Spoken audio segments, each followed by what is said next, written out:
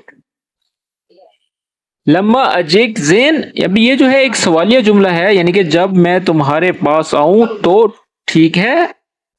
और इंग्लिश में बोलेंगे when I come to you is that good. ठीक है, उम्मीद करता हूं कि आज की वीडियो आपको पसंद आई होगी। अगर वीडियो पसंद है तो उसको लाइक करें और दोस्तों के साथ शेयर करते हैं। मिलते हैं नेक्स्ट वीडियो में, तब तक हमारा चैनल को सब्सक्राइब करें और बेल आइकन को प्रेस कर दीजिएगा। टेक केयर, अल्लाह हाफिज।